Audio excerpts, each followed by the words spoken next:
જય જવાન જય કિસાન। આજે રણછોડજી અમારા ફાર્મ હાઉસની મુલાકાતે છે। ઘણીવાર ગુરુ ગુરુ કઈ વિડીયો મૂકતા હોય છે।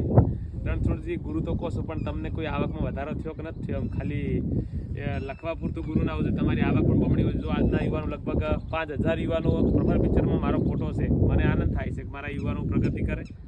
પણ તમને એક વર્ષથી કેટલો ફાયદો થયો કે ના થયો રણછોડજી? આજે દર્શકોને બતાવી દો, આપણે ચાહકોને। ફાયદો થયો ત્યારે તો ગુરુ ગુરુ કરું, અને ગુરુની આશીર્વાદથી જો મને ફાયદો થયો એટલે તો આજે વારંવાર ગુરુના દર્શને આવવાની મરજી થાય। મારી ખેતીમાં ઘણો બધો બદલાવ આવ્યો। મેં અત્યારે 4 થી 5 પાક લગાવેલા છે। ફૂલની ખેતી કરી છે, તેટી, તરબૂચ, ચોરી, ભીંડા, 4-5 પાક મેં પણ લગાવેલા। એ પણ ગુરુના આશીર્વાદથી બધાને સફળતા મળી। હાલ તેટી પણ તૈયાર છે।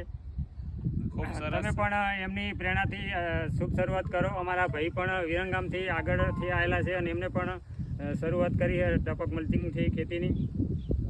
ભાઈ અમારી વિરમગામથી આવ્યા છે, ભગવાનને પ્રાર્થના કરો એમને પણ સારી સફળતા મળે। રણછોડજી પણ એકબીજા કન્વર્જી બને અને એ વિસ્તારમાં બધા ખેડૂતોને પ્રેરણા પૂરી પાડે એવી સદારામ બાપાને પ્રાર્થના કરું છું। હું તો માત્ર નિમિત્ત છું, આપ સૌની મહેનત રંગ લાવશે જરૂર।